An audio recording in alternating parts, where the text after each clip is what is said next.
अस्सलाम वालेकुम दोस्तों, उम्मीद करता हूँ कि आप सब खैरियत से हैं। हम आपको वेलकम कहते हैं वर्सटाइल्स प्रोफेसर्स पे। आज हम डिस्कस करेंगे second lecture that is the direction cosine of a vector. लेकिन इस लेक्चर की तरफ जाने से पहले मैं एक आपको बात बता दूं जो कि बहुत ही इंपॉर्टेंट है आपके लिए। ए नोट सीरीज़ का आगाज़ किया है हमने। आप यूँ कीजिए, आप डिस्क्रिप्शन में जाइए और उसमें लिंक दिया होगा, आप लाजमी उसको डाउनलोड कीजिए, जो कि बहुत ही फ्रूटफुल हैं और हेल्पफुल हैं PDF फॉर्मेट में आपके लेक्चर के लिए। सो दोस्तों, हम डायरेक्शन कोसाइन ऑफ वेक्टर की डेफिनेशन कुछ यूं करेंगे। The cosine of the angles between the vector and the three coordinate axis are called direction cosine of a vector.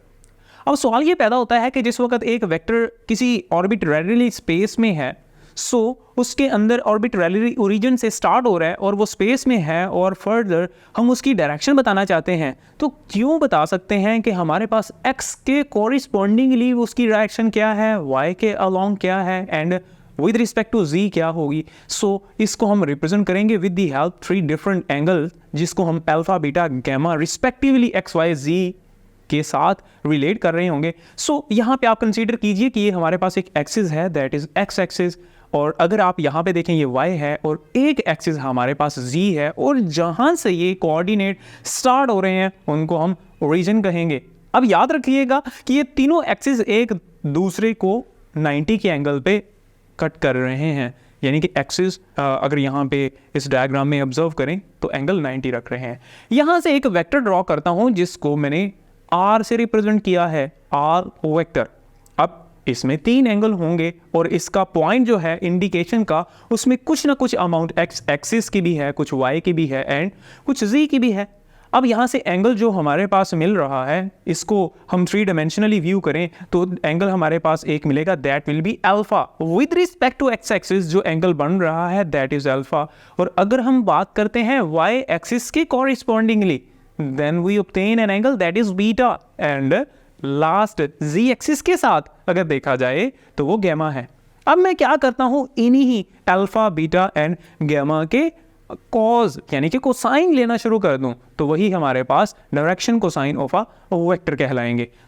कैसे ऑब्जर्व फर्दर कर लेते हैं, उसकी कैलकुलेशन की तरफ भी चलेंगे हम। यहाँ पे कहते हैं consider a vector OP is equal to R, यानी कंसीडर कर देते हैं कि हमारे पास यहाँ पे O से स्टार्ट हो रहा है, ये वेक्टर ओरिजिन से स्टार्ट हो रहा है और P पॉइंट पे इंडिकेट कर रहा है एक पॉइंट को, सो दैट इज R। उसकी मैग्नीट्यूड मैंने लिखी है in XYZ plane which make an angle alpha with respect to x axis, beta with respect to y axis and gamma with respect to z axis as shown in figure, जैसा कि आप यहाँ पे देख रहे हैं। यहाँ पे if we take cos alpha cos beta and cos gamma, यानी कि उन्हीं बातों को मैं समराइज अगर कर दूं इस फॉर्मेट में, तो मैं यहाँ पे क्या कह सकता हूँ, that is the direction cosine of a vector, जो कि यहाँ पे R दिया गया है। अब फर्दर इनको किससे रिप्रेजेंट किया जाता है, L M N N, ये याद रखिएगा। यानी कि cos alpha is equal to L, cos beta is equal to M and cos gamma is equal to N से रिप्रेजेंट किया जाएगा। यहाँ पे मैं यूं इनको लिख भी सकता हूँ, L is equal to cos alpha, M is equal to cos beta and N is equal to cos gamma. But from figure, अगर आप फिगर से देखें तो मुझे बताइए कि x कोऑर्डिनेट का बेस कौन सा है। अगर मैं x कोऑर्डिनेट का बेस कंसीडर कर दूं कि हमारे पास वो है x, और अगर उसका हाइपोटेनियस ऑब्जर्व करूं तो वो मेरे पास क्या मिलेगा, R। यहाँ पे मैं कह सकता हूं x divided by R is equal to cos alpha के बराबर होगा।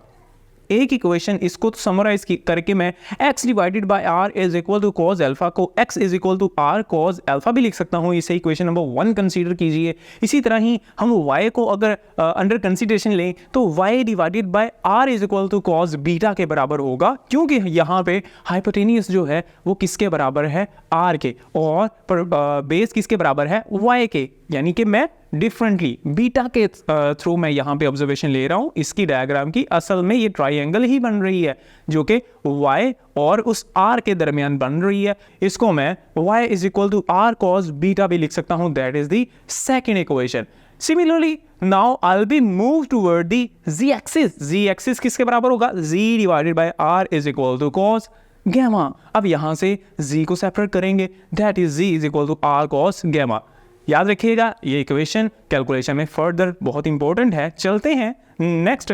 तो हमारे पास यही इक्वेशंस जो हैं, मैं क्या करता हूँ, इन्हीं का स्केयर ले लेता हूँ एंड एडिंग। अगर मैं इनको स्केयर करता हूँ और ऐड करता हूँ तो मेरे पास ये इक्वेशन क्या मिलेगी, x square plus y square plus z square is equal to r, यानी कि आपको पता है एक्स किसके बराबर था, आर कॉस अल्फा, और वाई किसके बराबर था, r cos beta, and z किसके बराबर था, आर कॉस गैमा। सो उन सब को आप स्केयर करके फर्दर सम कर दीजिए, तो हमारे पास क्या मिल जाएगा, that will be equal to x square plus y square plus z square. याद होगा आपको कि जिस वक्त एक ही फैक्टर सारी वैल्यूज में से उसे कॉमन लिया जाता है तो यहाँ पे आर स्केयर बन जाएगा, और फर्दर आपके पास बाकी कौन सा कंपोनेंट बचेगा, cos square alpha plus cos square beta plus cos square gamma.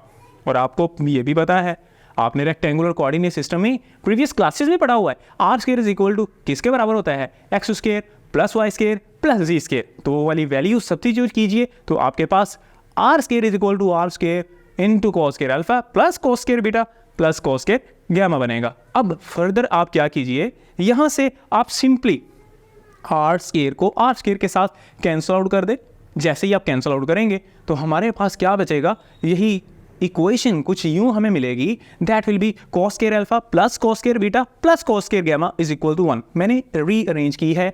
So further यहाँ पे मैं कॉस स्केयर अल्फा की जगह पे एल स्केयर भी लिख देता हूँ, कॉस स्केयर बीटा की जगह पे एम स्केयर लिख देता हूँ, कॉस स्केयर गैमा की जगह पे एन स्केयर लिख देता हूँ, that is equal to 1। So ये इक्वेशन थी जो कि हमारे पास बेसिक इक्वेशन है for direction cosine of a vector. चलते हैं कुछ यूं आगे, vector in term of direction वे कैसे लिख सकते हैं। तो स्टूडेंट हमें पता है कि आर वेक्टर जो है, जो कि पोजीशन वेक्टर था, एक्स आई प्लस वाई जे प्लस जी के से रिप्रेजेंट किया गया था। अगर हम इसी को ही यूं लिखेंगे, आर जो था वो उसमें x की वैल्यू सब्स्टिट्यूट कर देते हैं, y की अगेन z की, तो हमारे पास कुछ यूं इक्वेशन बनती है, r cos alpha plus r cos beta plus r cos gamma. अब फर्दर अगर मैं यूनिट डायरेक्शन, हमारे पास वो कुछ यूं मिल जाएगा। अब आप क्या देख रहे हैं, अगर राइट डायरेक्शन में देखें तो r अगेन कॉमन निकल रहा है जो कि कैंसल आउट हो जाएगा।